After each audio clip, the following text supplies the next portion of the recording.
अब हमारे रीवा में आविष्कार और इतिशा स्पोर्ट्स की तरफ से लगने वाला है समर कैंप। जी हाँ, जो कि 25 अप्रैल से 15 जून तक चलेगा। नमस्कार, रीवा 24 के ताज़ा तरीन अंक के साथ मैं शैलेंद्र। सबसे पहले प्रमुख खबरें।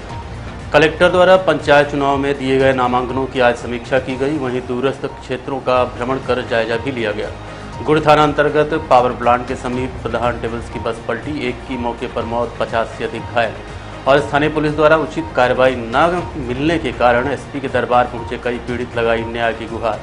जमीनी विवाद, उधारी जैसे मामले लेकर जनता पहुंच रही है एसपी ऑफिस। खबरें विस्तार से।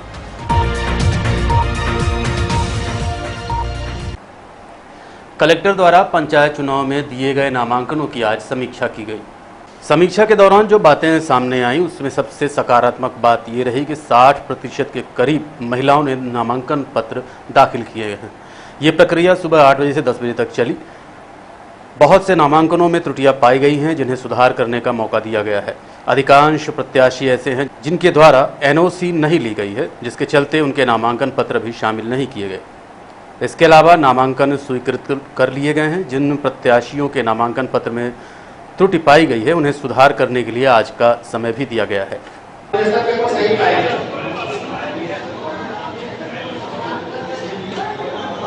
राम जी को सही पाया गया।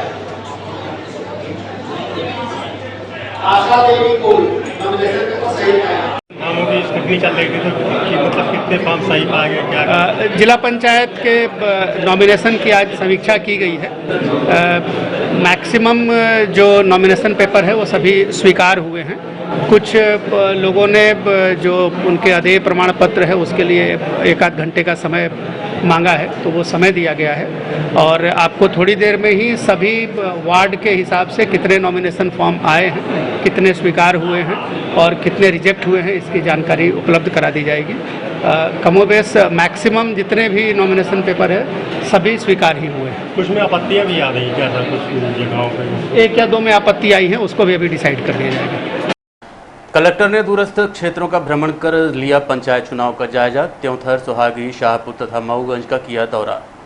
पंचायत चुनाव के दौरान कानून और व्यवस्था बनाए रखने तथा सुचारू रूप से चुनाव संचालन को ध्यान में रखते हुए कलेक्टर एवं जिला निर्वाचन अधिकारी मनोज पुष्प तथा पुलिस अधीक्षक नवनीत भसीन ने ग्रामीण क्षेत्रों का दौरा किया।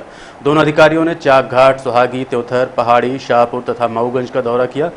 कलेक्टर ने कई स्थानों पर नामांकन पत्र प्राप्त करने वाले केंद्रों का भी निरीक्षण किया। निरीक्षण के समय SDOP Teonthar Samarjeet Singh, SDM Mauganj A P Dwivedi, तहसीलदार त्योंथर तथा अन्य अधिकारी उनके साथ मौजूद रहे। लोकल इलेक्शन के रेफरेंस में मजिस्ट्रेट को और पुलिस के ऑफिसर्स को निर्देश दिए गए हैं कि वो शाम के समय ग्रामीण क्षेत्रों में जाएं और जो भी पुराने अगर चुनाव के कोई केसेज हों तो उनका निराकरण करें और आवश्यकता अनुसार प्रिवेंटिव सेक्शन की कार्रवाई करें।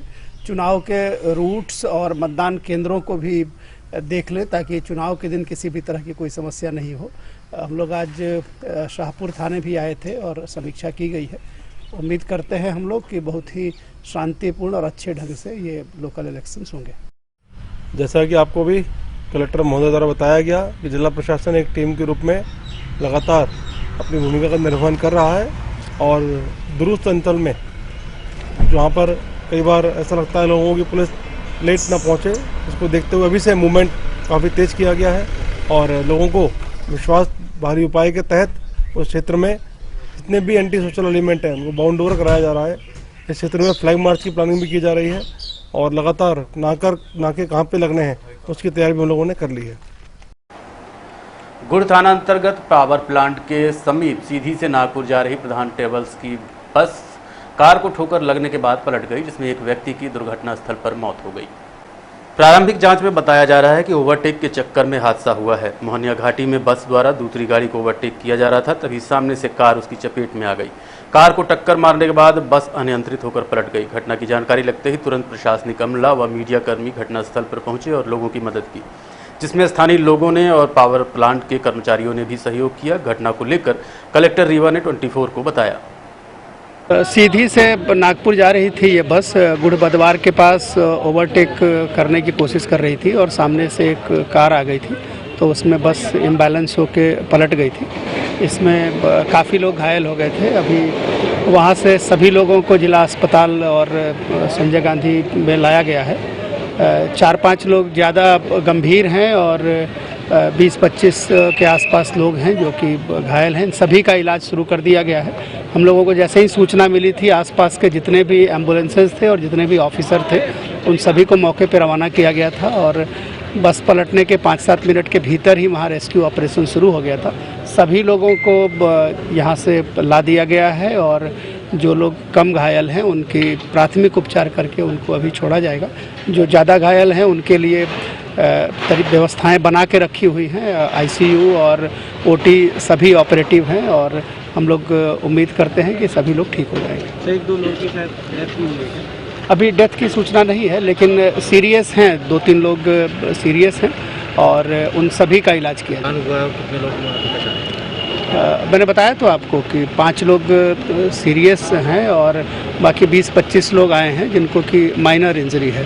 अभी चूँकि तुरंत ही आए हैं तो डॉक्टर्स सभी का इलाज कर रहे हैं। आप देख रहे हैं कि पूरी हॉस्पिटल की टीम लगी हुई है, सारे डॉक्टर्स लगे हुए हैं और थोड़ी देर में और क्लैरिटी आ जाएगी कि किन लोगों को किस तरह की इंजरी है।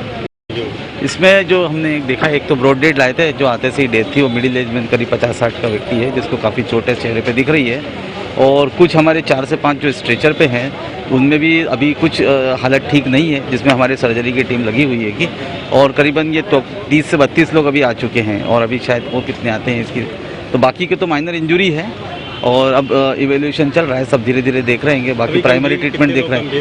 मतलब अभी 4-5 लोग हैं जो कि स्ट्रेचर पर गंभीर हालत में हैं, जिसका अभी हम लोग उपचार कर ही रहेंगे। और बाकी कुछ माइनर इंजरी है, हो सकता है कि कुछ उनका प्राइमरी ट्रीटमेंट करें और उनको आज ही या कल सुबह तक घर भेज दें। कहाँ से कहाँ जा रही थी? दिल्ली से जबलपुर। जबलपुर। ये हादसा कैसे हुआ, याद है आपको? पता नहीं, हम तो सो रहे थे, अचानक स्पीड में होगी बस, तभी तो हुआ है। कौन सी कंपनी की बस थी? ये प्रधान है ना? प्रधान। हाँ जी जी। आपको चोट आई है? हाँ, ये यहाँ कंधे पे आई है। कंधे पे आई। कार में सवार थे आपकी? जी जी, कार आपकी थी। इनको लेकर कैसे हुआ हादसा? ये हम लोग आ रहे थे रीवा से। हाँ। और बस इधर से अनियंत्रित होकर बिल्कुल बहुत स्पीड से आई। एम्बुलेंस में आ जाओ। और ये ड्राइवर साहब दबाते हम लोग अपना, लेकिन तब तक आके हम लोग ऊपर पलट गई। क्या नाम है आपका? दुर्गा प्रसाद। आप कहाँ जा रहे थे? सीधी जा अच्छा, सीधी जा रहे थे। आपको चोट आई है?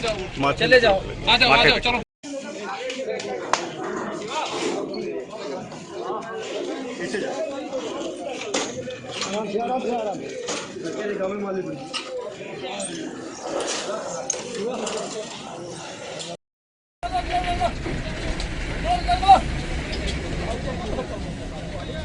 डंपर की ठोकर से 3 लोगों की दर्दनाक मौत हो गई है। पुलिस की तत्परता से डंपर को जब्त कर लिया गया है।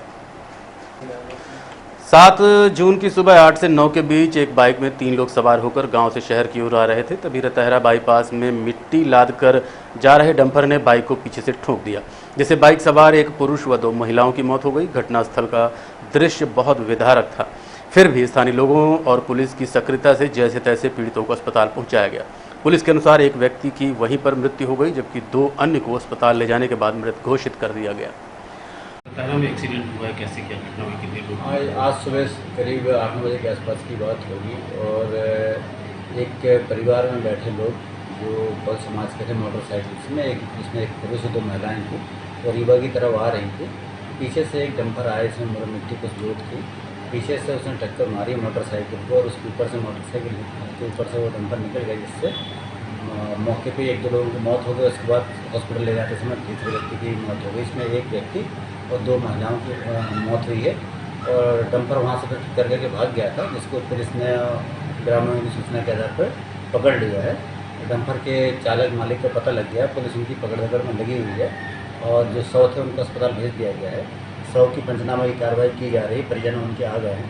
इसके साथ साथ पुलिस और प्रशासन के अधिकारी सभी उसमें उस परिजन को राहत राशि दिलाने के लिए जो संभव हो सकता है उसके लिए प्रयास कर रहे हैं। और दुखद घटना है निश्चित रूप से, और जिस तरह की वो बाइक से टक्कर हुई है वो बड़ा ही भयावह दृश्य था उस समय, जिस तरह से वो हुआ था। लेकिन उस समय मौजूद लोगों ने और पुलिस को सूचना देकर पुलिस के उन अधिकारियों ने बहुत अच्छा काम किया। CSP साहब भी हमारे मौके पर तत्काल पहुँच गए थे। फिर उसके बाद थाना प्रभारी समान और प्रभारी की टीम पहुँच गई थी। उन सभी ने मिलजुल के सभी सबों को वहाँ से मर्चरी पहुँचाया और जहाँ पर उनकी कार्रवाई की जा रही है। आगे भी ऐसा लोगों से अनुरोध है कि कभी इस तरह की दुर्घटना होती है तो तत्परता से घटना में घायल लोगों की मदद करने का प्रयास करें। पुलिस और आई एम्बुलेंस की मदद करने का प्रयास करें। पुलिस की मनमानी को लेकर हनुमाना से आए युवक ने एसपी को सौंपा ज्ञापन। आए दिन लोग एसपी को ज्ञापन सौंपने आते हैं क्योंकि स्थानीय पुलिस सही तरीके से काम नहीं करती है। घटना के संबंध में उमेश कुमार केवट ने बताया कि 3 जून को उनकी बच्ची का एक्सीडेंट हो गया था। जब रिपोर्ट लिखाने गए तो कहा गया कि अभी इलाज कराओ। इलाज कराने के लिए पीड़ित अपनी बच्ची को लेकर मिर्जापुर उत्तर प्रदेश पहुंचा। 6 तारीख को थाने से फोन आता है कि आकर रिपोर्ट लिखा दो। पीड़ित ने कहा अभी मेरी बच्ची की तबीयत ठीक नहीं है, जब ठीक होगी मैं रिपोर्ट लिखवा दूंगा। पीड़ित का आरोप है कि गाड़ी सोनूलाल भारती के नाम से है, जबकि रिपोर्ट में किशन लाल यादव का नाम लिखा हुआ है। पीड़ित अनपढ़ है। पुलिस मनमानी पूर्वक काम कर रही है और उसे परेशान कर रही है। क्या कहना है उमेश कुमार का इस घटना को लेकर, सुनिए उसी की जुबानी। लेके आए हैं कि हमारे लड़की का एक्सीडेंट हुआ है 5 बजे 3 तारीख के दिन में 5 बजे, और वहाँ से मैं लेके भागे हनुमाना थाने गए, नार्मल रिपोर्ट डाले। इसके बाद मैं सरकारी हॉस्पिटल गए। वहाँ से जो है तो वो डॉक्टर ने भी फड़ कर दिया। उससे मैंने पूछा कि मैं इसको कहाँ लेके जाएं, कहीं जहाँ तुम्हारी मर्जी हो वहाँ लेके जाओ, कोई दिक्कत नहीं है। हम कहें चलो ठीक है। हमारा मूड बना तो मैं लेके मिर्ज़ापुर गए उत्तर प्रदेश।